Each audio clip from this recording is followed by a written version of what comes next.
पंजाब सरकार 8 महीनों की सरकार किस तरह के काम रहे, किस तरह की प्लैनिंग है। अमन अरोड़ा पंजाब सरकार के वजीर अज जी पंजाब रन हिमाचल के विड़े विच आए ने। एक बार मुड़ तो सर जी आयां नूं। सो अमन अरोड़ा वो लीडर ने जिन्हां दे फादर साहब, जिन्हां दे पिता भगवान दास अरोड़ा पंजाब की सियासत विच किसी वेले थंम मन्ने जाते रहे है। पंजाब दे विच किस तरह का अमन अरोड़ा हुण प्लैन लैके चल रहा है, खास करके मोहाली के मद्देनज़र असीं गलबात करांगे कि किस तरह का उन्होंने रोड मैप रहेगा, पंजाब सरकार का विजन उन्होंने कोल की है। अमन जी पहला सवाल से रही है, पंजाब सरकार 8 महीने की सरकार सर, वड्डा तो पहला सवाल यही सर, किस तरह का तुहाडा प्लैन है तां जो पुरानियां सरकारां उन्होंने नहीं लागू कर सकियां, अमन अरोड़ा उस ब्लू प्रिंट नूं रहिंदे समय च लागू कर देणगे जी। Thank you so much Krishna ji, ਤੁਹਾਡਾ ਵੀ ਔਰ ਜੀ ਦੇ ਸਾਰੇ ਸਾਥੀਆਂ ਦਾ ਬਹੁਤ ਬਹੁਤ ਧੰਨਵਾਦ ਕਿ ਤੁਸੀਂ ਅੱਜ ਇੱਕ ਬਹੁਤ ਹੀ ਇੰਪੋਰਟੈਂਟ ਇਸ਼ੂ ਦੇ ਉੱਪਰ ਜਿਹੜਾ ਉਹ ਇਸ਼ੂ ਜਿਹੜਾ ਲੰਬੇ ਸਮੇਂ ਤੋਂ ਇਗਨੋਰਡ ਪਿਆ ਸੀਗਾ ਅਰਬਨਾਈਜੇਸ਼ਨ ਦਾ ਔਰ ਪਲਾਨ ਡਿਵੈਲਪਮੈਂਟ ਦਾ, ਉਹਦੇ ਉੱਪਰ ਅੱਜ ਤੁਸੀਂ ਇਹ ਇੰਟਰੈਕਸ਼ਨ ਰੱਖੀ ਹੈ, ਇਹ ਫੰਕਸ਼ਨ ਰੱਖਿਆ। ਬਹੁਤ ਧੰਨਵਾਦ ਤੁਹਾਡਾ। ਔਰ ਮੈਂ ਗੁਸਤਾਖੀ ਦੀ ਮਾਫੀ ਵੀ ਚਾਹੂੰਗਾ ਕਿ ਥੋੜਾ ਲੇਟ ਹੋ ਗਿਆ ਪਹੁੰਚਣ ਦੇ। ਦਰਅਸਲ ਸੁਨਾਮ ਅੱਜ ਸ਼ਹੀਦ ਊਧਮ ਸਿੰਘ ਜੀ ਦਾ ਦਿਹਾੜਾ ਹੈ, ਉਹ 'ਚ ਕਈ ਫੰਕਸ਼ਨ ਸੀਗੇ, ਉੱਥੇ ਸਮਾਂ ਲੱਗ ਗਿਆ। देखो मैं मन के चलदा कि जिहड़ी माइग्रेशन है ना जी फ्रॉम रूरल टू अर्बन, वो एक वर्ल्ड ओवर फिनोमिना है। और जदों आपां पंजाब की गल करते हाँ तो वैसे तो पिंडां तो कस्बियां दे विच, कस्बियां तो शहरां दे विच, शहरां तो वड्डे शहरां दे विच ਇਹ ਚੱਲ ही रही है। पर सब तो वध जे किसी जगह के उपर अर्बनाइजेशन का ट्रैफिक आउंदा है तो वह मोहाली के उपर आउंदा है। और ਇਹਦੇ ਲਈ ਵੱਡੇ ਪੱਧਰ ਦੇ ਉੱਪਰ ਪਲਾਨ ਨੇ ਜਿਹੜੇ ਉਹ ਸਾਡੇ ਚੱਲ ਰਹੇ ਨੇ। ਅਸੀਂ ਬਹੁਤ ਸਾਰੇ ਜਿਹੜੇ ਜਿਵੇਂ ਜੇ 2-3 ਚੀਜ਼ਾਂ ਮੈਂ ਤੁਹਾਨੂੰ ਸਾਡੇ ਡਿਪਾਰਟਮੈਂਟ ਦੀ ਗੱਲ ਕਰੀਏ ਤੇ ਕਈ ਚੀਜ਼ਾਂ ਜਿਹੜੀ ਐਡਮਿਨਿਸਟ੍ਰੇਟਿਵਲੀ ਜਿਹੜੀਆਂ ਹਿਕਅਪ ਸੀਗੀਆਂ, ਕਿਉਂਕਿ ਇਹ ਹਾਊਸਿੰਗ ਇੱਕ ਇਹੋ ਜਿਹਾ ਡਿਪਾਰਟਮੈਂਟ ਹੈ ਜਿਸ ਨੇ ਖੁਦ ਆਪ ਵੀ ਡਿਵੈਲਪਮੈਂਟ ਕਰਨੀ ਹੁੰਦੀ ਹੈ ਤੇ ਇੱਕ ਇਹੋ ਜਿਹਾ ਐਟਮੋਸਫੀਅਰ ਵੀ ਦੇਣਾ ਹੁੰਦਾ ਜਿਹਦੇ 'ਚ ਪ੍ਰਾਈਵੇਟ ਪਲੇਅਰਸ ਨੇ ਜਿਹੜੇ ਉਹ ਵੀ ਆ ਕੇ ਉਸ ਦੇ ਵਿੱਚ ਹਿੱਸਾ ਪਾ ਸਕਣ ਔਰ ਦੋਨੋਂ ਇੱਕ ਦੂਜੇ ਨਾਲ ਹੈਲਦੀ ਵੇ ਦੇ ਵਿੱਚ ਕੰਪੀਟ ਕਰਦੇ ਔਰ ਇੱਕ ਦੂਜੇ ਨੂੰ ਕੰਪਲੀਮੈਂਟ ਕਰਦੇ ਨਜ਼ਰ ਆਉਣੇ ਚਾਹੀਦੇ ਨੇ। ਸੋ ਇਸ ਦੇ ਵਿੱਚ ਸਾਡਾ ਇਨ ਦਾ ਲੌਂਗ ਰਨ ਸਾਡਾ ਜਿਹੜਾ ਮੇਨ ਫੋਕਸ ਰਹੂਗਾ ਉਹ ਇਨਫਰਾਸਟਰਕਚਰ ਡਿਵੈਲਪਮੈਂਟ ਦੇ ਉੱਪਰ ਹੋਊਗਾ ਤਾਂ ਕਿ ਇੱਕ ਅਜਿਹਾ ਮਾਹੌਲ ਡਿਵੈਲਪ ਕਰ ਸਕੀਏ ਕਿ ਪ੍ਰਾਈਵੇਟ ਡਿਵੈਲਪਰਸ ਆਉਣ, ਉਹ ਵੀ ਇਨਵੈਸਟ ਕਰਨ। ਔਰ ਵੱਡੇ ਏਰੀਆਜ਼ ਨੇ ਜਿਹੜੇ ਉਹ ਅਸੀਂ ਪਲਾਨ ਕਰ ਰਹੇ ਹਾਂ ਇਨ ਫਿਊਚਰ ਕਿ ਉਹਨਾਂ ਨੂੰ ਖੋਲ੍ਹਿਆ ਜਾਵੇ। ਕਈ ਹੁਣ ਮੌਕੇ ਦੇ ਉੱਪਰ ਜੇ ਆਪਾਂ ਗੱਲ ਕਰੀਏ, ਕਈ ਸਾਡੀਆਂ ਵਰਲਡ ਕਲਾਸ ਜਿਵੇਂ ਐਟਰੋਪੋਲਿਸ ਹੈ ਉਹ ਚੱਲ ਰਿਹਾ ਹੈ, ਈਕੋ ਸਿਟੀ 3 ਦਾ ਪ੍ਰੋਜੈਕਟ ਹੈ ਉਹ ਸਾਡਾ ਪਾਈਪਲਾਈਨ ਦੇ ਵਿੱਚ 101 ਸੈਕਟਰ ਦੇ ਵਿੱਚ ਇੰਡਸਟਰੀਅਲ ਜ਼ੋਨ ਹੈ 500 ਏਕੜ ਦਾ, ਉਹ ਚੱਲ ਰਿਹਾ ਹੈ। ਇਹ ਤਕਰੀਬਨ 7000 ਏਕੜ ਦੇ ਕਰੀਬ ਹੈ ਜਿਹੜੀ ਉਹ ਡਿਵੈਲਪਮੈਂਟ ਹੈ ਜਿਹੜੀ ਉਹ ਹਾਊਸਿੰਗ ਵੱਲੋਂ ਖੁਦ ਆਪ ਕੀਤੀ ਜਾ ਰਹੀ ਹੈ। ਪਿਛਲੇ ਦਿਨਾਂ ਦੇ ਤੁਸੀਂ ਸੁਣਿਆ ਹੋਏਗਾ ਕਿ ਅਸੀਂ ਮੇਰੀ ਪੂਰੀ ਡਿਪਾਰਟਮੈਂਟ ਦੀ ਟੀਮ ਲੈ ਕੇ ਅਸੀਂ ਹੈਦਰਾਬਾਦ ਗਏ ਸੀਗੇ। ਫਿਲਮ ਸਿਟੀ ਸਾਡੀ ਇੱਥੇ ਲੈ ਕੇ ਆਉਣ ਦੀ ਪ੍ਰਪੋਜ਼ਲ ਹੈ। ਇਸੇ ਤਰੀਕੇ ਦੇ ਨਾਲ IT ਦੇ ਵਿੱਚ, ਕਿਉਂਕਿ IT ਇੱਕ ਉਹ ਸੈਕਟਰ ਹੈ ਜਿਸ ਦੇ ਵਿੱਚ ਜਿਹੜੀ ਐਮਪਲੋਇਮੈਂਟ ਇੰਟੈਂਸਿਵ ਹੈ। ਜ਼ਮੀਨ ਪੰਜਾਬ ਦੇ ਵਿੱਚ ਲੈਂਡਲੋਕ ਸਟੇਟ ਹੈ, ਜ਼ਮੀਨਾਂ ਮਹਿੰਗੀਆਂ ਨੇ, ਐਮਪਲੋਇਮੈਂਟ ਦੀ ਵੱਡੇ ਪੱਧਰ ਦੇ ਉੱਪਰ ਜ਼ਰੂਰਤ ਹੈ। IT ਦੀ ਅਸੀਂ ਇੱਕ ਨਵੀਂ ਪਾਲਿਸੀ ਲੈ ਕੇ ਆ ਰਹੇ ਹਾਂ, ਬੜੀ ਪ੍ਰੋਗਰੈਸਿਵ ਪਾਲਿਸੀ ਲੈ ਕੇ ਆ ਰਹੇ ਹਾਂ ਜਿਹਦੇ 'ਚ ਵਰਲਡ ਓਵਰ ਅਸੀਂ ਜਿਹੜੇ ਵੱਡੇ ਪਲੇਅਰਸ ਨੇ ਉਹਨਾਂ ਨੂੰ ਇਨਵਾਈਟ ਕਰਨ ਜਾ ਰਹੇ ਹਾਂ ਤਾਂ ਕਿ ਉਹ ਆ ਕੇ ਇੱਥੇ ਇਨਵੈਸਟ ਕਰ ਸਕਣ। ਜਿਹੜੀਆਂ ਡਿਵੈਲਪਰਸ ਨੂੰ ਲੰਬੇ ਸਮੇਂ ਤੋਂ ਦਿੱਕਤਾਂ ਆਉਂਦੀਆਂ ਸੀਗੀਆਂ ਉਹਦੇ ਵਿੱਚ ਬੋਟਲਨੈਕਸ ਬਹੁਤ ਸੀਗੇ ਡਿਪਾਰਟਮੈਂਟ ਦੇ ਲੈਵਲ ਦੇ ਉੱਪਰ, ਗਵਰਨਮੈਂਟ ਲੈਵਲ ਦੇ ਉੱਪਰ। ਕਈ ਤਾਂ ਤੁਹਾਨੂੰ ਦੱਸਦੇ ਹੋਏ ਮੈਨੂੰ ਹੈਰਾਨੀ ਵੀ ਹੁੰਦੀ ਹੈ ਔਰ ਬੜਾ ਪਰੇਸ਼ਾਨੀ ਵੀ ਪਿਛਲੇ ਸਮੇਂ ਦੇ ਵਿੱਚ ਰਹੀ ਕਿ ਜੇ ਕਿਸੇ ਨੇ ਆਟਾ ਚੱਕੀ ਦਾ ਵੀ CLU ਲੈਣਾ ਹੈ ਅਤੇ ਉਹ ਵੀ ਫਾਈਲਾਂ ਨੇ ਜਿਹੜੀਆਂ ਮੰਤਰੀਆਂ ਤੱਕ ਆਈ ਜਾਂਦੀਆਂ ਸੀਗੀਆਂ। ਪਤਾ ਨਹੀਂ ਰੀਜ਼ਨ ਤਾਂ ਉਹਨਾਂ ਨੂੰ ਜ਼ਿਆਦਾ ਪਤਾ ਸੀਗੇ। ਇਹਨੂੰ ਅਸੀਂ ਜਦੋਂ ਦੀ ਮੈਨੂੰ ਮਾਨ ਸਾਹਿਬ ਨੇ ਜ਼ਿੰਮੇਵਾਰੀ ਸੌਂਪੀ ਹੈ ਅਸੀਂ ਉਹਨੂੰ ਸਾਰੇ ਪ੍ਰੋਸੈਸ ਨੂੰ ਡੀਸੈਂਟਰਲਾਈਜ਼ ਕਰ ਦਿੱਤਾ। ਸਾਰੀਆਂ ਪਾਵਰਸ ਨੇ ਜਿਹੜੀਆਂ ਉਹ ਡੀਸੈਂਟਰਲਾਈਜ਼ ਡੈਲੀਗੇਟ ਕਰਕੇ ਨੀਚੇ CAs ਨੂੰ ਜਿਹੜੀਆਂ ਨੇ ਉਹ ਦੇ ਦਿੱਤੀਆਂ ਗਈਆਂ। CT ਤੱਕ ਸਾਡੇ ਤੱਕ ਸੈਕਟਰੀ ਤੋਂ ਪ੍ਰਿੰਸੀਪਲ ਸੈਕਟਰੀ ਤੱਕ ਮੇਰੇ ਤੱਕ no file nothing is required. वो विदिन टाइमलाइन 22 ਦਿਨਾਂ ਦੇ ਵਿੱਚ ਉਹ ਫਾਈਲਾਂ ਨੇ ਜਿਹੜੀਆਂ ਐਪਲੀਕੇਸ਼ਨ ਜਿਹੜੀਆਂ ਉਹ ਕਲੀਅਰ ਹੋ ਜਾਣੀਆਂ ਨੇ। ਸੋ ਇਹ ਸਾਰੀਆਂ ਚੀਜ਼ਾਂ ਨੇ ਜਿਹੜੀਆਂ ਅਸੀਂ ਲੈ ਕੇ ਆ ਰਹੇ ਹਾਂ। ਮੈਂ ਇਸ ਤੋਂ ਪਹਿਲਾਂ ਤੁਸੀਂ ਕਨੈਕਟੀਵਿਟੀ ਦੀ ਗੱਲ ਕਰ ਰਹੇ ਸੀਗੇ ਜੀ ਬਿਲਕੁਲ। ਕਨੈਕਟੀਵਿਟੀ ਇੱਕ ਮੇਜਰ ਫੈਕਟਰ ਹੁੰਦਾ ਕਿਸੇ ਵੀ ਜਗ੍ਹਾ ਦੀ ਡਿਵੈਲਪਮੈਂਟ ਦੇ ਲਈ। ਬਾਕੀ ਜਿਹੜਾ 에ਅਰ ਕਨੈਕਟੀਵਿਟੀ ਹੈ, ਰੇਲ ਕਨੈਕਟੀਵਿਟੀ ਦੀ NHA ਵੱਲੋਂ ਵੀ ਗੱਲ ਹੋਈ ਹੈ। ਅਸੀਂ ਇੱਕ ਇੰਟਰਨਲ, ਅਸੀਂ ਥੋੜ੍ਹੇ ਦਿਨ ਪਹਿਲੇ ਹੀ ਅਸੀਂ ਇਹਦੇ ਉੱਪਰ ਫੈਸਲਾ ਕੀਤਾ ਕਿ MRTS ਔਰ BRTS ਜਿਹੜੀ ਕਿ ਸਮਝ ਲਓ ਮਾਸ ਰੈਪਿਡ ਟਰਾਂਸਪੋਰਟ ਸਿਸਟਮ ਹੈ, ਔਰ ਇਹਨੂੰ ਮੈਟਰੋ ਦੀ ਤਰਜ਼ ਦੇ ਉੱਪਰ lighter version of metro neo and metro light, ਉਹ ਵੀ ਅਸੀਂ ਰਾਈਟਸ ਹੈਕ ਆਰਗੇਨਾਈਜੇਸ਼ਨ ਉਹਨੂੰ ਅਸੀਂ ਅਪਰੋਚ ਕਰਨ ਲੱਗਿਆ ਤਾਂ ਕਿ ਇੱਕ ਉਹਦੀ ਫੀਜ਼ੀਬਿਲਿਟੀ ਸਟੱਡੀ ਹੈ ਜਿਹੜੀ ਉਹ ਕਰਾਈ ਜਾ ਸਕੇ, ਮੋਹਾਲੀ ਦੀ, ਲੁਧਿਆਣਾ ਦੀ, ਅੰਮ੍ਰਿਤਸਰ ਦੀ, ਤਾਂ ਕਿ ਕਿਉਂਕਿ ਕਨੈਕਟੀਵਿਟੀ ਅੱਜ ਦੀ ਡੇਟ 'ਤੇ ਸਭ ਤੋਂ ਇੰਪੋਰਟੈਂਟ ਹੈ। ਸੋ ਵਿਦਿਨ ਬਾਹਰੋਂ NHA ਕਰ ਸਕਦੀ ਹੈ, 에ਅਰ ਕਨੈਕਟੀਵਿਟੀ ਜ਼ਰੂਰੀ ਹੈ, ਰੇਲ ਕਨੈਕਟੀਵਿਟੀ ਬਾਹਰੋਂ ਤਾਂ ਹੋ ਜੀ, ਪਰ ਵਿਦਿਨ ਸਿਟੀਜ਼ ਜਿਹੜਾ ਕੰਜੈਸ਼ਨ ਹੋ ਜਾਂਦਾ ਨਾ ਜੀ, ਉਹ ਤੁਹਾਡੀ ਬਹੁਤ ਐਫੀਸ਼ੀਐਂਸੀ ਹੈ ਜਿਹੜੀ ਬਹੁਤ ਹਿੱਟ ਕਰਦੀ ਹੈ। ਸੋ ਉਹਦੇ ਉੱਪਰ ਵੀ ਕੰਮ ਜਿਹੜਾ ਉਹ ਵੱਡੇ ਪੱਧਰ ਦੇ ਉੱਪਰ ਅਮਨ ਜੀ ਕਦੋਂ ਤੱਕ ਮੰਨ ਸਕਦੇ ਅਸੀਂ? ਦੇਖੋ ਮੋਹਾਲੀ ਨੂੰ ਅਸੀਂ ਗੁਰੂਗ੍ਰਾਮ ਜਾਂ ਫਿਰ ਨੋਇਡਾ ਵਰਗੇ ਜਿਹੜੇ ਸ਼ਹਿਰ ਨੇ ਕਦੋਂ ਤੱਕ ਕੰਪੇਅਰ ਕਰੀਏ ਕਿ ਪੰਜਾਬ ਦੀ ਨਵੀਂ ਸਰਕਾਰ ਹੈ, ਨਵਾਂ ਪਲਾਨ ਹੈ, ਉਹਨਾਂ ਸ਼ਹਿਰਾਂ ਨੂੰ ਅਸੀਂ ਬੀਟ ਕਰਨ ਦੇ ਰਾਹ 'ਤੇ ਤਾਂ ਨਹੀਂ, ਪਰ ਅਸੀਂ ਨੇੜੇ ਤੇੜੇ ਕਦ ਤੱਕ ਅਸੀਂ ਮੰਨ ਸਕਦੇ ਹਾਂ?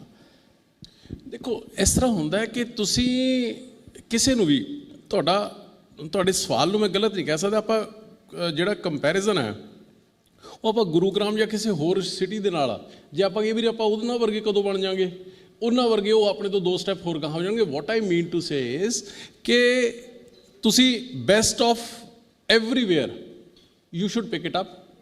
ਉਹ ਤੁਹਾਨੂੰ ਇੱਥੇ ਪੁੱਟ ਇਨ ਹੈ ਜਿਹੜਾ ਉਹ ਕਰਨਾ ਚਾਹੀਦਾ, ਔਰ ਕਰਨਾ ਸਿਰਫ ਅੱਜ ਦੇ ਮਤਲਬ ਤੱਕ ਨਹੀਂ ਚਾਹੀਦਾ ਹੈਗਾ। ਆਉਣ ਵਾਲੇ 50 ਸਾਲਾਂ ਦੇ ਵਿੱਚ, 40 ਸਾਲਾਂ ਦੇ ਵਿੱਚ ਮੋਹਾਲੀ ਨੂੰ ਜਾਂ ਟਰਾਈ ਸਿਟੀ ਨੂੰ ਜਾਂ ਪੰਜਾਬ ਨੂੰ ਕਿਸ ਚੀਜ਼ ਦੀ ਲੋੜ ਹੋਣੀ ਹੈ, ਪਲੈਨਿੰਗ ਉਸ ਚੀਜ਼ ਦੀ ਹੁੰਦੀ ਹੈ, ਅਤੇ ਉਸੇ ਦੇ ਉੱਪਰ ਅਸੀਂ ਹੈ ਜਿਹੜਾ ਉਹ ਲੱਗਿਆ ਹੋਇਆ। ਹੁਣ ਤੁਸੀਂ ਜੇ ਆਪਾਂ ਗੁੜਗਾਉਂ ਦੀ ਵੀ ਦੇਖ ਲਈਏ, ਹੁਣ ਗੁੜਗਾਉਂ ਦੇ ਵਿੱਚ ਵੀ ਬਹੁਤ ਸਾਰੇ ਇਹੋ ਜਿਹੇ ਏਰੀਆਜ਼ ਨੇ ਜਿਹੜੇ ਬੜੇ ਵੈਲ ਡਿਵੈਲਪਡ ਨੇ, ਕਈ ਇਹੋ ਜਿਹੇ ਏਰੀਆਜ਼ ਵੀ ਨੇ ਜਿਹੜੇ ਜਿੱਥੇ ਬਹੁਤ ਕੰਜੈਸ਼ਨ ਹੈ ਜਾਂ ਉਨੇ ਡਿਵੈਲਪ ਨਹੀਂ ਹੈਗੇ। Same goes for our Tricity. ਜੇ ਸਾਡਾ ਮੋਹਾਲੀ, ਨਿਊ ਚੰਡੀਗੜ੍ਹ ਜਿਹੜੇ ਨਵੇਂ ਏਰੀਆਜ਼ ਫਰੋਮ ਜ਼ੀਰੋ ਸਕ੍ਰੈਚ ਤੋਂ ਅਸੀਂ ਡਿਵੈਲਪ ਕਰਦੇ ਹਾਂ, ਉਹ ਬੜੇ ਵੈਲ ਪਲੈਨਡ ਹੋ ਜਾਂਦੇ ਨੇ। ਇਸੇ ਤਰੀਕੇ ਦੇ ਨਾਲ ਜੇ ਆਪਾਂ suppose we go to Zirakpur, ਠੀਕ ਹੈ ਨਾ, ਜਾਂ ਉੱਧਰ ਨਿਆਗਾਉਂ ਟਾਈਪ, ਜਿਹੜੇ ਜਿੱਥੇ ਮਿਊਨਿਸਪਲ ਕਮੇਟੀਜ਼ ਆ ਜਾਂਦੀਆਂ ਨੇ, ਉੱਥੇ ਉਹ ਪਲਾਨ ਡਿਵੈਲਪਮੈਂਟ ਹੈ ਉਨੀ ਪ੍ਰੋਪਰ ਨਹੀਂ ਹੁੰਦੀ। ਸੋ what I mean to say is ਕਿ ਇਹਨੂੰ ਹੋਲਿਸਟਿਕਲੀ ਇਹਨੂੰ ਇਨ ਲਾਰਜਰ ਪਿਕਚਰ ਦੇਖਣਾ ਚਾਹੀਦਾ। ਮੈਂ ਤੁਸੀਂ ਗੁੜਗਾਉਂ ਵਗੈਰਾ ਨਾਲ ਉਹ ਕਰਦੇ ਹੋ, ਮੈਂ ਤਾਂ ਕਹਿੰਦਾ ਵੀ ਫੋਰਨ ਦੇ ਕੰਟਰੀਜ਼ ਨੇ ਜਿਹੜੇ, ਅਸੀਂ ਤਾਂ ਇਹੋ ਜਿਹੇ ਪਲਾਨਸ ਕਰ ਰਹੇ ਹਾਂ ਕਿ ਜਿਹੜੇ ਜਿਵੇਂ ਤੁਸੀਂ ਅਮਰੀਕਾ ਚਲੇ ਜਾਓ, ਤੁਸੀਂ ਕੈਨੇਡਾ ਚਲੇ ਜਾਓ, ਉੱਥੇ ਘਰਾਂ ਦੇ ਆਪਸ ਦੇ ਵਿੱਚ ਦੀਵਾਰ ਨਹੀਂ ਹੁੰਦੀ ਹੈਗੀ। ਉਹ ਇੱਥੇ ਕਿਉਂ ਨਹੀਂ ਹੋ ਸਕਦਾ? You can have a single, ਤੁਸੀਂ ਕਿਹੋ ਜਿਹਾ ਏਰੀਆ ਤਿਆਰ ਕਰੋ ਜਿਸ ਦੇ ਵਿੱਚ ਤੁਹਾਡਾ ਆਊਟਰ ਬਾਉਂਡਰੀ ਵਾਲ ਹੈ ਜਿਹੜੀ ਉਹ ਹੋਏ। Why do houses have to have boundary walls within in between them? So ਇਹ ਚੀਜ਼ਾਂ ਨੇ ਜਿਹੜੀਆਂ ਬਹੁਤ ਸਾਰੀਆਂ ਅਸੀਂ ਸਾਈਮਲਟੇਨੀਅਸਲੀ ਬੜੇ ਪ੍ਰੋਜੈਕਟਸ ਦੇ ਉੱਪਰ ਕੰਮ ਹੈ ਜਿਹੜਾ ਉਹ ਕਰ ਰਹੇ ਹਾਂ, ਅਤੇ ਆਉਣ ਵਾਲੇ ਦਿਨਾਂ 'ਚ ਤੁਹਾਨੂੰ ਕਈ ਖੁਸ਼ਖਬਰੀਆਂ ਨੇ ਜਿਹੜੀਆਂ ਉਹ ਜਲਦੀ ਪੰਜਾਬ ਸਰਕਾਰ ਸੁਣਾਏਗੀ। ਤੁਹਾਨੂੰ ਅਸੀਂ ਤਾਂ ਇਹ ਗੱਲ ਕਹਿ ਰਹੇ ਹਾਂ ਕਿਉਂਕਿ ਤੁਹਾਨੂੰ ਅਸੀਂ ਤਾਂ ਗੱਲ ਕਹਿ ਰਹੇ ਹਾਂ ਕਿ ਚੰਡੀਗੜ੍ਹ ਕੋਲ ਐਕਸਪੈਂਡ ਹੋਣ ਵਾਸਤੇ ਜਗ੍ਹਾ ਨਹੀਂ ਹੈ। ਪੰਚਕੂਲਾ ਜਿੰਨਾ ਹੋਣਾ ਸੀ ਹੋ ਗਿਆ, ਤੁਹਾਡੇ ਕੋਲ ਬਹੁਤ ਜਗ੍ਹਾ ਮੋਹਾਲੀ ਕੋਲ, ਅਤੇ ਤੁਸੀਂ ਇਸ ਮੋਹਾਲੀ ਨੂੰ ਕਿਸ ਤਰ੍ਹਾਂ ਅੱਗੇ ਵਧਾ ਰਹੇ ਹੋ, ਅਤੇ ਉੱਥੇ ਜੋ ਨਵਾਂ ਸਿਟੀ ਲੈ ਕੇ ਆ ਰਹੇ ਹੋ, ਮੈਟਰੋਪੋਲਿਸ ਸਿਟੀ, ਗਲੋਬਲ ਸਿਟੀ ਹੈ, ਉਹਦੇ ਬਾਰੇ ਦੱਸੋ। ਦੇਖੋ ਇਹ ਤਾਂ ਜਿਹੜੇ ਤੁਸੀਂ ਸਿਰਫ ਮੈਟਰੋਪੋਲਿਸ ਦੀ ਗੱਲ ਕੀਤੀ ਹੈ ਜਾਂ ਈਕੋ ਸਿਟੀ 3 ਦੀ ਕੀ ਮੈਂ ਗੱਲ ਕਰ ਰਿਹਾ, ਇਹ ਪ੍ਰੋਜੈਕਟ ਤਾਂ ਚੱਲ ਹੀ ਰਹੇ ਨੇ, ਔਨਗੋਇੰਗ ਪ੍ਰੋਜੈਕਟ ਨੇ, ਔਰ ਬੜੇ ਫਿਊਚਰਿਸਟਿਕ ਪ੍ਰੋਜੈਕਟਸ ਨੇ। ਇਸ ਤੋਂ ਤਾਂ ਆਉਣ ਵਾਲੇ ਸਮੇਂ 'ਚ ਤੁਹਾਨੂੰ ਇਹ ਪ੍ਰੋਜੈਕਟ ਨੇ ਜਿਹੜੇ ਛੋਟੇ ਲੱਗਣੇ ਸ਼ੁਰੂ ਹੋ ਜਾਣਗੇ। ਇਸ ਤਰੀਕੇ ਦੀ ਡਿਵੈਲਪਮੈਂਟ ਹੈ ਜਿਹੜੀ ਉਹ ਪਲੈਨਿੰਗ ਸਟੇਜ ਦੇ ਉੱਪਰ ਹੈ। ਉਹ ਟੂ ਬੀ ਵੈਰੀ ਓਨੈਸਟ ਮੈਂ ਤੁਹਾਨੂੰ ਇਹ ਜੇ ਇਸ ਸਟੇਜ ਦੇ ਉੱਪਰ ਉਹਦੀਆਂ ਡਿਟੇਲਸ ਨੇ ਜਿਹੜੀਆਂ ਉਹ ਮੈਂ ਨਹੀਂ ਦੱਸ ਸਕਦਾ, ਕਿਉਂਕਿ ਇਹ ਸਾਡੀ ਜਿਹੜੀ ਰੀਅਲ ਏਸਟੇਟ ਦੀ ਮਾਰਕੀਟ ਹੈ ਨਾ ਜੀ, ਇਹ 'ਚ ਸਪੈਕੂਲੇਸ਼ਨਾਂ ਦੇ ਸਿਰ 'ਤੇ ਚੱਲਦੀ ਹੈ। ਇਹ 'ਚ ਸਪੈਕੂਲੇਸ਼ਨਸ ਇੰਨੀਆਂ ਹੋ ਜਾਂਦੀਆਂ ਨੇ ਕਿ ਕਈ ਵਾਰੀ ਉਹ ਸਿੱਧੇ ਰਾਹ ਜਿਹੜਾ ਸਹੀ ਹੋਵੇ ਤਾਂ ਠੀਕ ਹੈ, ਜੋ ਪੁੱਠੇ ਰਾਹ ਚੱਲ ਪੈਂਦਾ ਫਿਰ ਉਹ ਸਪੈਕੂਲੇਸ਼ਨਸ ਉਹ basically that hit the image of the government and particular interest of some people. So ਇਸ ਕਰਕੇ ਉਹ ਇੱਕ ਵਾਰੀ ਸਾਰਾ ਇੱਕ ਵਾਰੀ ਪਲਾਨ ਆਊਟ ਹੋ ਜੇ, ਬੜੀ ਡਿਟੇਲ ਦੇ ਵਿੱਚ ਲੱਗੇ ਹੋਏ ਹਾਂ। ਆਉਣ ਵਾਲੇ ਦਿਨਾਂ ਦੇ ਵਿੱਚ ਪ੍ਰੋਗਰੈਸਿਵ ਪੰਜਾਬ ਹੈ ਜਿਹੜੀ ਸਮਿਟ ਹੋਣ ਜਾ ਰਹੀ ਹੈ। ਸਾਡੇ ਮਾਣਯੋਗ ਮੁੱਖ ਮੰਤਰੀ ਭਗਵੰਤ ਮਾਨ ਜੀ ਦੇਸ਼ਾਂ ਵਿਦੇਸ਼ਾਂ ਦੇ ਵਿੱਚ ਜਾ ਕੇ, ਇੱਥੇ ਵੀ ਸਾਰੀਆਂ ਸਟੇਟਸ ਦੇ ਵਿੱਚ ਜਾ ਰਹੇ ਨੇ, ਪਿਛਲੇ ਸਮੇਂ ਜਰਮਨੀ ਵੀ ਗਏ। ਇਨਵੈਸਟਰ ਲੈ ਕੇ ਆਉਣ ਦੀ ਅਸੀਂ ਸਾਰੇ ਜਣੇ ਕੋਸ਼ਿਸ਼ਾਂ ਕਰ ਰਹੇ ਹਾਂ। ਔਰ ਇਨਵੈਸਟਰ ਨੂੰ ਸਭ ਤੋਂ ਪਹਿਲਾਂ ਜੇ ਕੋਈ ਇੱਥੇ ਆਉਣ ਦੇ ਉੱਪਰ ਚੀਜ਼ ਚਾਹੀਦੀ ਹੈ ਤਾਂ ਇੱਕ ਬੜਾ ਕੰਜੀਨੀਅਲ ਐਟਮੋਸਫੀਅਰ ਚਾਹੀਦਾ, ਬੜਾ ਫਰੈਂਡਲੀ ਐਟਮੋਸਫੀਅਰ ਚਾਹੀਦਾ, ਕਨੈਕਟੀਵਿਟੀ ਬੜੀ ਵਧੀਆ ਚਾਹੀਦੀ ਹੈ, ਔਰ ਗਵਰਨਮੈਂਟ ਉਹਨਾਂ ਦੇ ਬੈਕ ਐਂਡ ਕਾਲ ਦੇ ਉੱਪਰ ਅਵੇਲੇਬਲ ਚਾਹੀਦੀ ਹੈ ਕਿ ਸਰਕਾਰ ਪਿੱਠ ਤੇ ਖੜੀ ਹੈ, ਸਾਰੇ ਕਲੀਅਰੈਂਸਿਸ ਵਗੈਰਾ ਉਹ ਸਾਰੀਆਂ ਚੀਜ਼ਾਂ। ਪਰ ਸਭ ਤੋਂ ਇੰਪੋਰਟੈਂਟ ਉਹੀ ਜੇ ਕੋਈ ਚੀਜ਼ ਹੈ ਤਾਂ ਉਹਨਾਂ ਨੂੰ ਅਸੀਂ ਇੱਕ ਚੰਗਾ ਮਾਹੌਲ ਦੇ ਨਾਲ ਜੇ ਜਗ੍ਹਾ ਆਫਰ ਕਰ ਸਕਾਂਗੇ ਤਾਂ ਹੀ ਕੰਮ ਚੱਲੇਗਾ। ਸੋ ਵੱਡੇ ਪੱਧਰ ਦੇ ਉੱਪਰ ਇਹ ਗੱਲ ਤੁਹਾਡੀ ਬਿਲਕੁਲ ਠੀਕ ਹੈ ਕਿ ਚੰਡੀਗੜ੍ਹ ਲੈਂਡ ਲੌਕਡ ਹੋਣ ਕਰਕੇ ਜੇ ਉਹਦਾ ਸਭ ਤੋਂ ਵੱਧ ਲਾਹਾ ਕੋਈ ਲੈ ਸਕਦਾ ਹੈ ਤਾਂ ਉਹ ਮੋਹਾਲੀ ਲੈ ਸਕਦਾ ਤੇ ਮੋਹਾਲੀ ਲਾਹਾ ਲਊਗਾ। ਮੋਹਾਲੀ ਨੂੰ ਪੰਜਾਬ ਦਾ ਗਰੋਥ ਇੰਜਨ ਮੰਨਦੇ ਹਾਂ ਆਪਾਂ ਜੀ, ਕਿ ਇੱਥੋਂ ਗਰੋਥ ਹੁੰਦੀ ਹੈ ਤੇ ਜਿੰਨਾ ਵੀ ਪੈਸਾ ਇਕੱਠਾ ਹੁੰਦਾ ਹੈ ਗਮੱਡਾ ਜਾਂ ਪੁੱਡਾ ਬਹੁਤ ਕਰਦਾ ਹੈ। ਪਰ ਪੁਰਾਣੀ ਸਰਕਾਰਾਂ ਰਹੀਆਂ ਨੇ ਕਿ ਪੈਸਾ ਲੈ ਜਾਂਦੀਆਂ ਸੀ ਇੱਥੋਂ ਪੰਜਾਬ 'ਚ ਖਰਚ ਕਰਦੀਆਂ ਸੀ ਅੱਗੇ ਜਾ ਕੇ, ਤੇ ਆਪਣੀ ਸਰਕਾਰ ਮੋਹਾਲੀ ਦੇ ਵਿੱਚ ਜੋ ਪੈਸਾ ਇਕੱਠਾ ਕਰੇਗੀ ਉਹ ਮੋਹਾਲੀ ਤੇ ਕਿੱਦਾਂ ਲਗਾਏਗੀ? ਨਹੀਂ ਦੇਖੋ, ਮੋਹਾਲੀ ਦੀ ਜਿਹੜੀ ਇਕੱਲੀ ਨੰਬਰ 1 ਤਾਂ ਮੈਂ ਤੁਹਾਨੂੰ ਇਹ ਕਲੀਅਰ ਕਰਾਂ ਕਿ ਸਰਕਾਰ ਦੀ ਜਿਹੜੀ ਜ਼ਿੰਮੇਵਾਰੀ ਹੈ ਉਹ ਇਕੱਲੇ ਮੋਹਾਲੀ ਦੀ ਤਾਂ ਹੈ ਹੀ ਹੈ, ਕਿਉਂਕਿ ਮੋਹਾਲੀ ਗਰੋਥ ਦਾ ਇੰਜਨ ਹੈ। ਪਰ ਇਕੱਲਾ ਇੰਜਨ ਡੱਬਿਆਂ ਨੂੰ ਵੀ ਪਿੱਛੇ ਨਹੀਂ ਛੱਡ ਸਕਦਾ ਹੈਗਾ।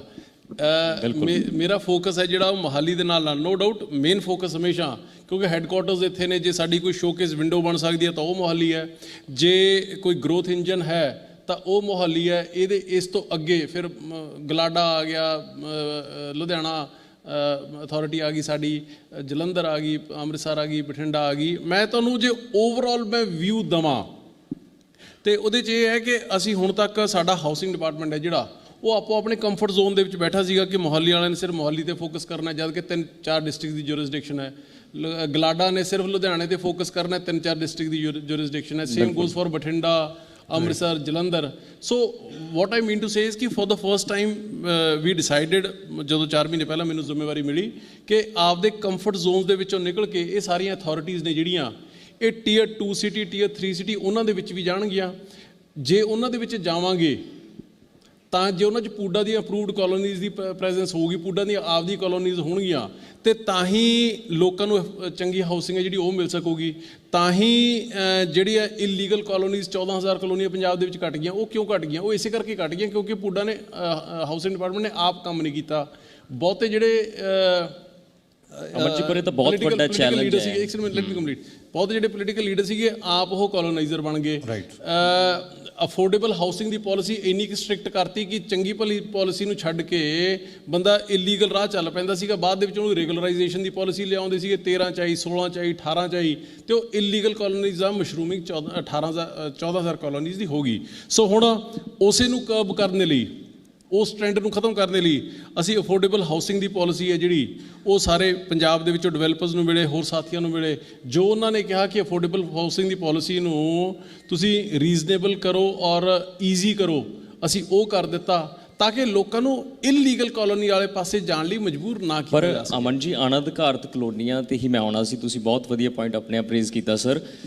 ਵੱਡੀ ਗੱਲ ਇੱਥੇ ਇਹੀ ਸੀ ਕਿ ਅਣਅਧਿਕਾਰਤ ਕਲੋਨੀ ਤਾਂ ਪੰਜਾਬ ਦੀ ਜ਼ਮੀਨ ਤੇ ਕੱਟੀਆਂ। ਹਾਂਜੀ, ਅਣਅਧਿਕਾਰਿਤ ਕਲੋਨੀਆਂ ਪੰਜਾਬ 'ਚ ਬਣੀਆਂ ਸਰ, ਫਾਇਦਾ ਖੱਟਣ ਵਾਲਿਆਂ ਨੇ ਫਾਇਦਾ ਖੱਟਿਆ, ਪਰ ਆਮ ਲੋਕ ਬੜੇ ਪਰੇਸ਼ਾਨ ਨੇ, ਖਾਸ ਕਰਕੇ NOC ਰਜਿਸਟਰੀਆਂ ਨਹੀਂ ਹੋ ਰਹੀਆਂ। ਸਰਕਾਰ ਕਦ ਤੱਕ ਸਰ ਇਸ ਨੂੰ ਚੈਨਲਾਈਜ਼ ਕਰਨ ਜਾ ਰਹੀ ਹੈ ਜੀ? ਦੇਖੋ, ਇਸ ਤਰ੍ਹਾਂ ਕਿ ਮੈਂ ਇਹੀ ਕਹਿ ਰਿਹਾ ਸੀਗਾ ਕਿ ਜਦੋਂ ਸੈਲਫ ਇੰਟਰਸਟ ਸਟੇਟ ਦੇ ਇੰਟਰਸਟ ਤੋਂ ਉੱਪਰ ਹੋ ਜਾਣ ਨਾ, ਤੇ ਫਿਰ ਇਹੋ ਜਿਹਾ ਕੋਈ ਮੈਸਅਪ ਹੈ ਜਿਹੜਾ ਉਹ ਹੋ ਹੀ ਜਾਂਦਾ ਹੁੰਦਾ ਹੈ। ਹੁਣ ਪਿਛਲੇ ਸਮੇਂ ਦੇ ਵਿੱਚ ਹੋਇਆ ਕੀ ਹੈ ਕਿ ਕਿਉਂਕਿ ਬਹੁਤ ਸਾਰੇ ਸ਼ਾਇਦ ਪੋਲੀਟੀਕਲ ਲੋਕਾਂ ਦੇ ਆਪਦੇ ਇੰਟਰਸਟ ਰਹੇ, ਜਿਹੜੇ ਸਿੱਧੇ ਪੁੱਧੇ ਕੰਮ ਹੋ ਸਕਦੇ ਸਹੀ ਤਰੀਕੇ ਨਾਲ, ਉਹਨਾਂ ਦਾ ਸਕਰੂ ਟਾਈਟ ਕਰੀ ਰੱਖਿਆ, ਇਲੀਗਲ ਕਾਲੋਨੀ ਵਾਲੇ ਪਾਸੇ ਲੋਕਾਂ ਨੂੰ ਧੱਕੀ ਰੱਖਿਆ। ਜਦੋਂ ਵੋਟਾਂ ਦੀ ਤੇ ਨੋਟਾਂ ਦੀ ਲੋੜ ਹੁੰਦੀ ਸੀਗੀ ਉਦੋਂ ਡਿਵੈਲਪਰਸ ਨੂੰ ਬੁਲਾਉਂਦੇ ਸੀਗੇ ਤੇ ਰੈਗੂਲਰਾਈਜੇਸ਼ਨ ਪਾਲਿਸੀ ਲਿਆਉਂਦੇ ਸੀਗੇ। 13 ਦੇ ਵਿੱਚ, 16 ਦੇ ਵਿੱਚ, 18 ਦੇ ਵਿੱਚ ਲਿਆਂਦੀਆਂ। ਉਹਨੇ ਕੀਤਾ ਕੀ? ਤੁਸੀਂ ਅੱਜ ਇੱਕ ਚੰਗੀ ਵਧੀਆ ਲੀਗਲ ਕਾਲੋਨੀ ਕੱਟਣਾ ਚਾਹੁੰਦੇ ਹੋ, ਤੁਹਾਡੇ ਕੋਲ CLU ਲੈਣਾ ਜੀ 30-35 ਲੱਖ ਰੁਪਇਆ। ਮੈਂ ਇਲੀਗਲ ਕਾਲੋਨੀ ਦਾ ਕੰਮ ਕਰ ਰਿਹਾ, ਮੇਰੇ ਲਈ ਰੈਗੂਲਰਾਈਜੇਸ਼ਨ ਪਾਲਿਸੀ ਲਿਆ ਕੇ ਲਾਉਂਦੇ ਸੀ 2 ਲੱਖ ਰੁਪਏ ਕਿੱਲਾ। ਅਲਟੀਮੇਟਲੀ ਜਿਹੜਾ ਤੁਸੀਂ ਵੀ ਕਹਿਣਾ ਸੀ ਯਾਰ ਮੈਂ ਇੰਨੇ ਪੈਸੇ ਕਿਉਂ ਦੇਵਾਂ, ਤੁਸੀਂ ਵੀ ਲੀਗਲ ਵਾਲੇ ਇਲੀਗਲ ਦੇ ਰਾਹ ਪੈ ਜਾਂਦੇ ਸੀਗੇ। ਸੋ ਇਹਦੇ ਨਾਲ ਮਸ਼ਰੂਮਿੰਗ ਹੋਈ ਹੈ। ਅਸੀਂ ਜਦੋਂ ਦੀ ਸਰਕਾਰ ਬਣੀ ਹੈ ਅਸੀਂ ਇਹਦੇ 'ਚ ਮੇਜਰ ਸਟੈਪਸ ਨੇ ਜਿਹੜੇ ਉਹ ਲਏ ਨੇ। 18 ਤੋਂ ਪਹਿਲਾਂ ਦੀਆਂ ਜਿੰਨੀਆਂ ਜਿਹੜੀ ਲਾਸਟ ਰੈਗੂਲਰਾਈਜੇਸ਼ਨ ਪਾਲਿਸੀ ਸੀਗੀ ਉਹ ਤੋਂ ਪਹਿਲਾਂ ਦੀਆਂ ਪਾਲਿਸੀ ਜਿਹੜੀਆਂ ਹੈਗੀਆਂ ਉਹਨਾਂ ਨੂੰ NOC ਨੇ ਜਿਹੜੇ ਉਹ ਆਨਲਾਈਨ ਵਿਦਿਨ 15 ਡੇਜ਼ ਹੈ ਜਿਹੜਾ ਉਹ ਅਸੀਂ ਜਾਰੀ ਕਰ ਰਹੇ ਹਾਂ, ਆਨਲਾਈਨ ਕਰ ਰਹੇ ਹਾਂ। ਇਸ਼ੂ ਜਿਹੜਾ ਹੈਗਾ ਉਹ ਉਸ ਤੋਂ ਬਾਅਦ ਹੈ। ਹੁਣ ਇਹ ਪਾਪਰਾ ਐਕਟ ਦੀ ਉਲੰਘਣਾ ਹੋ ਜਾਂਦੀ ਹੈ, ਉਹ ਇਸ ਤਰੀਕੇ ਨਾਲ ਹੋ ਜਾਂਦੀ ਕਿ ਪਾਪਰਾ ਐਕਟ ਬਣਿਆ ਹੋਇਆ, ਹਾਈ ਕੋਰਟ ਨੇ ਸਾਨੂੰ ਗਵਰਨਮੈਂਟ ਨੂੰ ਕਿਹਾ ਕਿ ਇੱਕ ਪਾਸੇ ਤੁਸੀਂ ਪਾਪਰਾ ਐਕਟ ਬਣਾ ਰੱਖਿਆ, ਦੂਜੇ ਪਾਸੇ ਤੁਸੀਂ ਉਹਦੀ ਰੈਗੂਲਰਾਈਜੇਸ਼ਨ ਪਾਲਿਸੀ ਲਿਆ ਕੇ ਉਹਨੂੰ ਤੁਸੀਂ ਆਪ ਹੀ ਉਲੰਘਣਾ ਕਰੀ ਜਾਂਦੇ। ਜੇ ਤੁਸੀਂ ਐਕਟ ਨੂੰ ਮੰਨਣਾ ਹੀ ਨਹੀਂ ਹੈ ਤੇ ਉਹਨੂੰ ਖਤਮ ਕਰ ਦਿਓ। ਸੋ ਇਹ ਕਈ ਕੰਪਲਿਕੇਸ਼ਨਸ ਨੇ ਜੀ, ਗੱਠਾਂ ਨੇ ਜਿਹੜੀਆਂ, ਗੁੰਝਲਾਂ ਨੇ ਜਿਹੜੀਆਂ, ਉਹਨਾਂ ਨੂੰ ਅਸੀਂ ਸੁਲਝਾਉਣ ਲੱਗੇ ਹੋਏ ਹਾਂ। ਕਈ ਵਾਰੀ ਹੱਥਾਂ ਦੀਆਂ ਦਿੱਤੀਆਂ ਗੱਠਾਂ ਉਹ ਮੂੰਹ ਨਾਲ ਖੋਲ੍ਹਣੀਆਂ ਪੈਂਦੀਆਂ ਨੇ, ਅਸੀਂ ਤਾਂ ਉਹ ਕੰਮ ਕਰਨ ਲੱਗੇ ਹੋਏ ਹਾਂ। ਪਰ 14,000 ਕਲੋਨੀਆਂ ਦਾ ਸਰ ਤੁਸੀਂ ਜ਼ਿਕਰ ਕੀਤਾ, ਦੇਖੋ ਨੁਕਸਾਨ ਤਾਂ ਪੰਜਾਬ ਨੂੰ ਹੋਇਆ ਨਾ। ਵਿਜੀਲੈਂਸ ਦੀ ਜਿਹੜੀ ਫੇਰੀ ਹੈ ਉਹ ਵੱਖ-ਵੱਖ ਡਿਪਾਰਟਮੈਂਟਸ 'ਚ ਅਸੀਂ ਦੇਖ ਰਹੇ ਹਾਂ ਤੇ ਉਹਨਾਂ ਲੋਕਾਂ ਨੂੰ ਹੋਇਆ ਜਿਨ੍ਹਾਂ ਨੇ ਮਕਾਨ ਖਰੀਦੇ। ਮੰਨ ਲਿਆ ਜੀ, ਨੁਕਸਾਨ ਪੰਜਾਬ ਦਾ, ਨੁਕਸਾਨ ਪੰਜਾਬੀਆਂ ਦਾ ਹੈ। ਬਿਲਕੁਲ, ਮੈਂ ਇਹੀ ਤਾਂ ਕਹਿ ਰਿਹਾ ਨਾ ਜੀ, ਮੈਂ ਇਹੀ ਤਾਂ ਕਹਿ ਰਿਹਾ ਕਿ ਅਸੀਂ ਨਾ ਪੰਜਾਬ ਦੇ ਲੋਕਾਂ ਦਾ, ਨਾ ਜਿਨ੍ਹਾਂ ਨੇ ਆਪਦੀ ਸਾਰੀ ਉਮਰ ਦੀ ਜ਼ਿੰਦਗੀ ਦੀ ਕਮਾਈਆਂ ਉਹਦੇ ਉੱਪਰ ਲਾਈਆਂ ਨੇ, ਨਾ ਉਹਨਾਂ ਦਾ, ਨਾ ਸਰਕਾਰ ਦਾ, ਅਸੀਂ ਕਿਸੇ ਦਾ ਨੁਕਸਾਨ ਨਹੀਂ ਹੋਣ ਦੇਣਾ ਹੈਗਾ। ਪਰ ਐਟਲੀਸਟ ਘੱਟੋ ਘੱਟ ਇੱਕ ਇਹ ਵਿਜ਼ਨ, ਇਹ ਥਾਟ ਪ੍ਰੋਸੈਸ, ਇਹ ਫੈਸਲਾ ਤਾਂ ਸਰਕਾਰ ਵੱਲੋਂ ਕਲੀਅਰ ਚਾਹੀਦਾ ਨਾ ਜੀ ਕਿ ਜਿਹੜਾ ਮੈਸਅਪ ਪਿਛਲੇ ਸਮੇਂ ਦੇ ਵਿੱਚ ਚੱਲਦਾ ਰਿਹਾ ਉਹ ਅਸੀਂ ਨਹੀਂ ਹੋਰ ਅੱਗੇ ਚੱਲਣ ਦੇਣਾ ਹੈਗਾ। ਸਾਡੇ ਕੋਈ ਪਾਲਿਸੀ ਦੇ ਵਿੱਚ ਫਰਕ ਹੈ, ਮੈਂ ਤੁਹਾਡੇ ਮਾਧਿਅਮ ਤੋਂ ਮੈਂ ਸਾਰੇ ਪੰਜਾਬ ਨੂੰ ਸੱਦਾ ਦਿੰਦਾ, ਸਾਡੀ ਕਿਸੇ ਸਰਕਾਰ ਪਾਲਿਸੀ ਵੀ ਬੰਦੀ ਬਣਾਉਂਦੇ ਨੇ ਜੀ, ਠੀਕ ਹੈ ਨਾ, ਸਾਡੇ ਤੋਂ ਕੋਈ ਗਲਤੀ ਵੀ ਹੋ ਸਕਦੀ ਹੈ, ਸਾਡੇ ਕੋਲ ਕੋਈ ਕਮੀ ਪੇਸ਼ੀ ਵੀ ਰਹਿ ਸਕਦੀ ਹੈ। ਸਾਡੀ ਕਿਸੇ ਪਾਲਿਸੀ ਦੇ ਵਿੱਚ ਫਰਕ ਹੈ, ਤੁਸੀਂ ਸਾਡੇ ਕੋਲੇ ਆਓ, ਉਹਦਾ ਇੱਕ ਰੀਜ਼ਨੇਬਲ ਜਸਟੀਫਿਕੇਸ਼ਨ ਦਿਓ, ਇੱਕ ਡੈਲੀਬਰੇਸ਼ਨ ਡਿਸਕਸ਼ਨ ਕਰੀਏ ਉਹਦੇ ਉੱਪਰ, we'll change the policy, we'll change the law, ਕੋਈ ਇਸ਼ੂ ਨਹੀਂ ਹੈਗਾ। ਬਟ ਲਾਅ ਦੀ ਵਾਇਲੇਸ਼ਨ, ਪਾਲਿਸੀ ਦੀ ਵਾਇਲੇਸ਼ਨ, ਉਹਦਾ misuse, that will not be allowed at any cost. ਤੇ ਇੱਕ ਸਰਕਾਰ ਨੇ, ਲੋਕਲ ਬਾਡੀ ਡਿਪਾਰਟਮੈਂਟ ਨੇ ਇਸ ਟਾਈਮ ਗਰਾਊਂਡ 2 ਔਰ ਗਰਾਊਂਡ 3 ਦੇ ਜਿਹੜੇ ਨਕਸ਼ੇ ਸੀਗੇ ਉਹ ਪਾਸ ਕਰਨੇ ਬੰਦ ਕਰਦੇ ਆ। ਪਰ ਜੋ ਗਮਾਡਾ ਹੈਗਾ ਉੱਥੇ ਫਲੋਰ ਵਾਈਜ਼ ਜਿਹੜੀ ਹੈਗੀ ਆ ਉਹ ਆਪਾਂ ਵੇਚ ਸਕਦੇ ਹਾਂ, ਆਪਣੇ ਜੋ ਵੀ ਬਿਲਡਰ ਹੈ ਚਾਹੇ ਉਹ ਆਪਣਾ ਪ੍ਰਮੋਟਰ ਹੈਗਾ ਉਹ ਵੇਚਦੇ ਰਹੇ। ਪਰ ਇਹਨੂੰ ਲੈ ਕੇ ਇੱਕ ਲੋਕਾਂ 'ਚ ਬੜੀ ਮਤਲਬ ਕਿ ਬਣਿਆ ਵਾ ਕਿ ਸਰਕਾਰ ਇਸ ਨੂੰ ਫੈਸਲਾ ਕਦੋਂ ਕਰੇਗੀ ਕਿ ਗਮਾਡਾ ਦਾ ਤੇ ਲੋਕਲ ਬਾਡੀ ਦਾ ਅਲੱਗ-ਅਲੱਗ ਕਿਉਂ ਹੈ, ਲੋਕਲ ਬਾਡੀ ਡਿਪਾਰਟਮੈਂਟ ਦਾ ਅਲੱਗ-ਅਲੱਗ ਕਿਉਂ ਹੈ, ਦੋਨਾਂ ਦਾ ਫੈਸਲਾ। ਦੇਖੋ ਇਹ ਤੁਹਾਡਾ ਪੁਆਇੰਟ ਬਿਲਕੁਲ ਠੀਕ ਹੈ। ਇਹ ਕਈ ਇਸ਼ੂਜ਼ ਦੇ ਵਿੱਚ ਸਾਡੇ, ਕਿਉਂਕਿ ਜਿਹੜੀ ਓਵਰਲੈਪਿੰਗ ਹੈ ਜਿਹੜੀ ਉਹ ਦੋਨਾਂ ਡਿਪਾਰਟਮੈਂਟਸ ਦੀ ਹੋ ਜਾਂਦੀ ਹੈ, ਇਹ ਇਸ਼ੂ ਆਉਂਦਾ ਹੈ ਕਈ ਵਾਰੀ, ਪਰ ਇਹਨੂੰ it will be sorted very soon, ਬੜੀ ਜਲਦੀ ਸੌਰਟ ਆਊਟ ਹੋ ਜਾਏਗਾ। ਅਮਨ ਜੀ, ਰੀਅਲ ਸਟੇਟ ਨਾਲ ਦੇਖੋ ਜੁੜੇ ਹੋਏ ਬਹੁਤ ਪਤਵੰਤੇ ਸੱਜਣਾ ਜੀ ਪੰਜਾਬ ਹਰਿਆਣਾ ਹਿਮਾਚਲ ਦੇ ਵਿਹੜੇ 'ਚ ਬੈਠੇ ਹੈ। ਰੀਅਲ ਸਟੇਟ 'ਚ ਲੋਕ ਕਿਵੇਂ ਇਨਵੈਸਟ ਕਰਨ? ਪੰਜਾਬ ਦੀ ਸਰਕਾਰ ਪਾਲਿਸੀ ਦਾ ਤਾਂ ਜ਼ਿਕਰ ਕਰ ਰਹੀ ਹੈ ਕਿ ਪੁਰਾਣਿਆਂ ਨੇ ਬਹੁਤ ਗਲਤ ਕੀਤਾ, 14,000 ਅਣਅਧਿਕਾਰਤ ਕਲੋਨੀਆਂ ਬਣ ਗਈਆਂ, ਨੁਕਸਾਨ ਪੰਜਾਬ ਦੇ ਖਜ਼ਾਨੇ ਨੂੰ ਹੋਇਆ। ਸਰ ਇਹ ਲੋਕ ਕਿਵੇਂ ਸਰਕਾਰ ਦੀ ਪਾਲਿਸੀ ਤੇ ਵਿਸ਼ਵਾਸ ਕਰਨ? ਕਿਸ ਤਰ੍ਹਾਂ ਅਸੀਂ ਇਹਨਾਂ ਦੇ ਸਾਹਮਣੇ ਬਲੂਪ੍ਰਿੰਟ ਰੱਖਣ ਜਾ ਰਹੇ ਹਾਂ? ਦੇਖੋ ਇਸ ਤਰ੍ਹਾਂ ਹੈ ਕਿ ਮੈਂ ਪਹਿਲਾਂ ਵੀ ਮੇਰੇ ਸਾਰੇ ਸਤਿਕਾਰਯੋਗ ਸਾਥੀਆਂ ਦੇ ਨਾਲ, ਸਾਡੀ ਇਨਵੈਸਟਰਸ ਦੇ ਨਾਲ, ਇਕੱਲੇ ਮੁਹਾਲੀ ਦੇ ਵਿੱਚ ਨਹੀਂ, ਬਠਿੰਡਾ, ਪਟਿਆਲਾ, ਸਾਡੀ ਸਾਰੀ ਜਗ੍ਹਾਵਾਂ 'ਤੇ ਇਨਵੈਸਟਰਸ ਦੇ ਨਾਲ ਵੀ ਮੀਟਿੰਗਾਂ ਹੋਈਆਂ ਨੇ, ਉਹਨਾਂ ਤੋਂ ਸੁਝਾਅ ਲਏ ਨੇ, ਜਿਹੜੇ ਐਂਡ ਯੂਜ਼ਰਸ ਨੇ ਉਹਨਾਂ ਦੇ ਤੋਂ ਵੀ ਸੁਝਾਅ ਲਏ ਨੇ। ਮੈਂ ਉਹਨਾਂ ਨੂੰ ਇੱਕੋ ਚੀਜ਼ ਦੀ ਬੇਨਤੀ ਕਰਨੀ ਚਾਹੂੰਗਾ ਕਿ ਪਹਿਲਾਂ ਕੀ ਚੱਲਦਾ ਸੀਗਾ, ਪਹਿਲਾਂ ਕੀ ਨਹੀਂ ਚੱਲਦਾ ਸੀਗਾ, ਮੈਂ ਉਹਨਾਂ ਨਗੋਚਾਂ ਦੇ ਵਿੱਚ, ਉਹਨਾਂ ਗੱਲਾਂ ਦੇ ਵਿੱਚ ਮੈਂ ਨਹੀਂ ਪੈਣਾ ਚਾਹੁੰਦਾ, ਉਸ ਕ੍ਰਿਟਿਸਿਜ਼ਮ 'ਚ ਨਹੀਂ ਪੈਣਾ ਚਾਹੁੰਦਾ ਹੈਗਾ। ਪਰ ਹੁਣ ਕਿਉਂਕਿ ਸਰਕਾਰ ਦਾ ਮੈਂਡੇਟ ਹੈ, ਜਿਹੜਾ ਸਰਕਾਰ ਦੀ ਵਿਜ਼ਨ ਹੈ ਜਿਹੜੀ ਬੜੀ ਕਲੀਅਰ ਹੈ, ਜਿਹੜੀ ਇਲੀਗਲ ਅਨਆਥੋਰਾਈਜ਼ਡ ਕਾਲੋਨੀਜ਼ ਨੇ ਉਹ ਬਿਲਕੁਲ ਨਹੀਂ ਚੱਲਣਗੀਆਂ। ਆਥੋਰਾਈਜ਼ਡ ਕਾਲੋਨੀਜ਼ ਨੇ ਜਿਹੜੀਆਂ, ਲੀਗਲ ਕਾਲੋਨੀਜ਼ ਨੇ with proper due permissions and all that, ਉਹ ਤੁਸੀਂ ਲਓ, ਜਿੰਨੇ ਮਰਜ਼ੀ ਡਿਵੈਲਪ ਕਰੋ। ਉਹਦੇ ਵਿੱਚ ਫੈਸਿਲਿਟੇਟ ਕਰਨ ਦਾ ਕੰਮ ਹੈ ਜਿਹੜਾ, ਉਹ ਨੀਚੇ ਤੋਂ ਲੈ ਕੇ ਉੱਪਰ ਤੱਕ ਉਹ ਮੇਰਾ ਹੈ, ਉਹ ਮੇਰੀ ਜ਼ਿੰਮੇਵਾਰੀ ਹੈ। ਤੁਹਾਨੂੰ ਕੋਈ ਖੱਜਲ ਖੁਆਰ ਕਰਦਾ, ਤੁਹਾਡੇ ਕੋਈ ਫਾਲਤੂ ਦੇ ਗੇੜੇ ਮਰਵਾਉਂਦਾ ਕਿਸੇ ਦਫ਼ਤਰ ਦੇ ਵਿੱਚ, ਤੁਹਾਡੇ ਤੋਂ ਕੋਈ ਇੱਕ ਚਵਾਨੀ ਦੀ ਵੀ ਕੋਈ ਰਿਸ਼ਵਤ ਮੰਗਦਾ, ਉਹ ਤੁਸੀਂ ਸਾਨੂੰ ਦੱਸੋ, ਉਹਨੂੰ ਦਰੁਸਤ ਅਸੀਂ ਕਰਾਂਗੇ। ਕੋਈ ਪਾਲਿਸੀ ਦੇ ਵਿੱਚ ਫਰਕ ਹੈ, ਉਹਨੂੰ ਦੱਸੋ, ਚੇਂਜਸ ਕਰਨੀਆਂ ਨੇ, ਚੇਂਜਸ ਕਰਾਂਗੇ, ਪਰ ਉਹਦੀ ਵਾਇਲੇਸ਼ਨ ਹੈ ਜਿਹੜੀ ਉਹ ਨਹੀਂ ਹੋਣ ਦੇਵਾਂਗੇ। ਸੋ ਇਹ ਸਾਰੀਆਂ ਚੀਜ਼ਾਂ ਨੇ ਵੱਡੇ ਪੱਧਰ ਦੇ ਉੱਪਰ ਅਸੀਂ ਡਿਵੈਲਪਮੈਂਟਸ ਨੇ ਜਿਹੜੀਆਂ ਉਹ ਲੈ ਕੇ ਆ ਰਹੇ ਹਾਂ। ਪਿਛਲੇ ਦਿਨਾਂ 'ਚ ਅਸੀਂ ਤਾਂ ਇੱਥੋਂ ਤੱਕ ਮੋਨੀਟਰ ਕਰਦੇ ਹਾਂ ਕਿ ਸਾਡਾ ਸਾਰਾ ਸਿਸਟਮ ਹੈ ਜਿਹੜਾ, ਅਸੀਂ ਉਹ ਆਨਲਾਈਨ ਹੈ। ਹੁਣ ਜਿੰਨੀਆਂ ਛੋਟੀਆਂ ਵੱਡੀਆਂ ਜਿੰਨੀਆਂ ਪਰਮਿਸ਼ਨਸ ਨੇ, ਜਿੰਨੀਆਂ ਸਰਵਿਸਿਜ਼ ਨੇ, ਉਹ ਆਨਲਾਈਨ ਨੇ। ਸਾਰੀਆਂ ਦੇ ਡੇਜ਼ ਨੇ ਜਿਹੜੇ ਉਹ ਮੈਂਡੇਟਡ ਨੇ, ਵੀ 3 ਦਿਨ ਤੋਂ ਲੈ ਕੇ 15 ਦਿਨ, 20 ਦਿਨ, 45 ਦਿਨ ਸਾਰੇ ਡੇਜ਼ ਮੈਂਡੇਟਡ ਨੇ, ਉਹ ਸਾਰੇ ਦੇ ਸਾਰੇ ਖੁਦ ਮੈਂ ਆਪ ਇੱਕ ਦਿਨ IT ਵਿੰਗ ਦੇ ਵਿੱਚ ਬੈਠ ਕੇ 4 ਘੰਟੇ ਸਾਰਾ ਸਿਸਟਮ ਸਮਝਿਆ, ਉਹ ਮੈਂ ਖੁਦ ਆਪ ਰੈਗੂਲਰ ਬੇਸਿਸ ਦੇ ਉੱਪਰ ਮੋਨੀਟਰ ਕਰਦਾ। ਤੇ ਇੱਕ ਦਿਨ ਬਾਹਰ ਜਦੋਂ ਗਿਆ ਹੋਇਆ ਸੀ, ਇੱਕ ਦਿਨ ਖੁੱਲ੍ਹਾ ਟਾਈਮ ਮਿਲ ਗਿਆ, 3 ਘੰਟੇ ਸਵੇਰੇ ਉੱਠ ਕੇ ਇਕੱਲਾ ਚੈੱਕ ਕੀਤਾ ਕਿ ਕਿਹੜਾ ਅਫਸਰ ਅਧਿਕਾਰੀ ਹੈ ਜਿਹੜਾ ਉਹ ਪ੍ਰੋਸੈਸ ਨੂੰ ਡਿਲੇ ਕਰਦਾ, ਐਪਲੀਕੇਸ਼ਨ ਡਿਸਪੋਜ਼ ਆਫ ਨਹੀਂ ਕਰਦਾ ਹੈਗਾ। ਤੇ ਉਹ 3-4 ਘੰਟੇ ਮੱਥਾ ਮਾਰਨ ਤੋਂ ਮਗਰੋਂ 45 ਬੰਦੇ ਮੇਰੇ ਇਹੋ ਜਿਹੇ ਧਿਆਨ ਦੇ ਵਿੱਚ ਆ ਗਏ ਜਿਹੜੇ ਆਪਦੇ ਵੱਜੇ ਹੋਏ ਦਿਨਾਂ ਤੋਂ ਉਹਨੂੰ ਉੱਪਰ ਲੈ ਕੇ ਜਾਂਦੇ ਸੀ, ਡਿਲੇ ਕਰਦੇ ਸੀਗੇ। ਉਹਦੇ ਨਾਲ ਲੋਕਾਂ ਦੀ ਹਰਾਸਮੈਂਟ ਹੁੰਦੀ ਸੀਗੀ, ਉਹਦੇ ਨਾਲ ਕਰਪਟ ਸਿਸਟਮ ਹੈ, ਜਿਹੜੇ ਕਰਪਟ ਪ੍ਰੈਕਟਿਸਿਸ ਨੇ ਉਹ ਸ਼ੁਰੂ ਹੁੰਦੀਆਂ ਸੀਗੀਆਂ। ਉਹਨਾਂ 45 ਨੂੰ ਅਸੀਂ ਸ਼ੋ ਕਾਜ਼ ਨੋਟਿਸ ਜਾਰੀ ਕੀਤੇ, 42 ਨੇ ਸੌਰੀ ਵੀ ਫੀਲ ਕੀਤਾ ਤੇ ਕਮਿਟ ਕੀਤਾ ਤੇ ਅੱਗੇ ਤੋਂ ਇਹ ਡਿਲੇ ਨਹੀਂ ਹੋਊਗਾ। 3 ਨੂੰ ਅਸੀਂ ਚਾਰਜ ਸ਼ੀਟ ਹੈ ਜਿਹੜਾ ਉਹ ਕਰ ਦਿੱਤਾ। ਸੋ ਮੇਰੇ ਕਹਿਣ ਦਾ ਮਤਲਬ ਇਹ ਹੈ ਕਿ ਤੁਹਾਨੂੰ 1% ਵੀ ਡਰਨ ਦੀ ਲੋੜ ਨਹੀਂ, ਬਿਲਡਰਸ ਨੂੰ ਘਬਰਾਉਣ ਦੀ ਲੋੜ ਨਹੀਂ। ਤੁਹਾਡਾ ਕੋਈ ਕੰਮ ਹੈ ਜਾਇਜ਼ ਕੰਮ ਹੈ, ਉਹ ਖਿੜੇ ਮੱਥੇ ਹੋਊਗਾ, ਪਹਿਲੇ ਬੋਲ ਤੇ ਕਹਿਆ ਹੋਊਗਾ।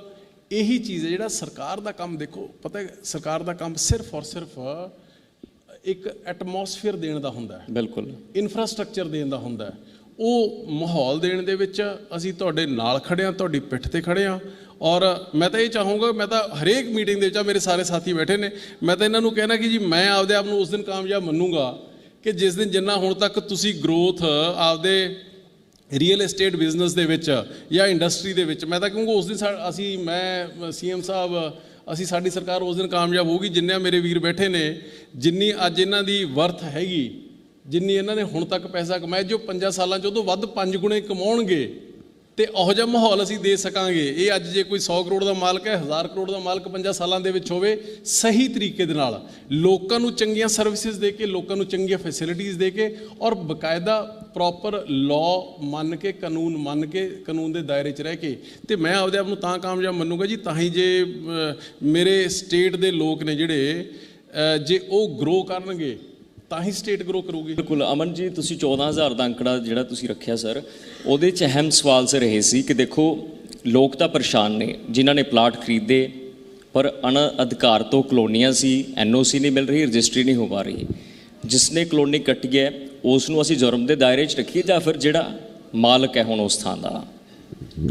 ਦੇਖੋ ਇਸ ਤਰ੍ਹਾਂ ਕਿ ਇਹ ਆਹੀ ਤਾਂ ਪਿਛਲੇ ਸਮੇਂ ਦੇ ਵਿੱਚ ਚੱਲਦਾ ਰਿਹਾ ਕਿ ਹੁਣ ਜੇ ਮੈਂ ਤੁਹਾਨੂੰ 18 ਦੀ ਮੈਂ ਡੇਟ ਦਿੱਤੀ ਸੀ, ਤੁਸੀਂ 18 ਦੀ ਰੈਲੇਵੈਂਸ ਨਹੀਂ ਪੁੱਛਿਆ ਕੀ ਸੀਗਾ। 18 ਨੂੰ ਇੱਕ ਰੈਗੂਲਰਾਈਜੇਸ਼ਨ ਪਾਲਿਸੀ ਆਈ ਸੀਗੀ, ਉਸ ਦਿਨ ਸਰਕਾਰ ਨੇ ਕਰਤਾ ਜੀ ਕਿ ਤੁਸੀਂ ਰੈਗੂਲਰਾਈਜ਼ ਹੋ ਗਿਆ। ਔਰ ਕਈ ਥਾਵਾਂ 'ਤੇ ਤਾਂ ਇਹੋ ਜਿਹੇ ਕੇਸਿਸ ਵੀ ਧਿਆਨ ਦੇ ਵਿੱਚ ਆਏ ਨੇ ਵੀ ਖੇਤ ਦੇ ਵਿੱਚ ਹਜੇ ਖੜਾ ਝੋਨਾ ਜਾਂ ਕਣਕ ਖੜੀ ਹੈ, ਉਹ ਨਕਸ਼ਾ ਪਾਇਆ, ਰੈਗੂਲਰਾਈਜੇਸ਼ਨ ਦਿਖਾਈ ਤੇ ਉਹ ਖੇਤ ਨੂੰ ਹੀ ਕਲੋਨੀ ਹੈ ਜਿਹੜਾ ਉਹ ਕਰਤਾ ਉੱਥੇ। ਹੁਣ ਉਸ ਥਾਂ ਦੇ ਉੱਪਰ ਲੋਕਾਂ ਨੂੰ ਪਰੇਸ਼ਾਨੀ ਦਾ ਸਬੱਬ ਹੈ ਜਿਹੜਾ ਉਹ ਖੜਾ ਹੋ ਜਾਂਦਾ ਹੈ। ਉਸ ਥਾਂ ਦੇ ਉੱਪਰ ਲੋਕਾਂ ਦੀ ਜਿਹੜੀਆਂ ਉਮਰ ਭਰ ਦੀਆਂ ਖੱਟੀਆਂ ਕਮਾਈਆਂ ਨੇ ਉਹ ਰੋਲਣ ਦਾ ਖਦਸ਼ਾ ਜਿਹੜਾ ਉਹ ਸ਼ੁਰੂ ਹੋ ਜਾਂਦਾ ਹੈ।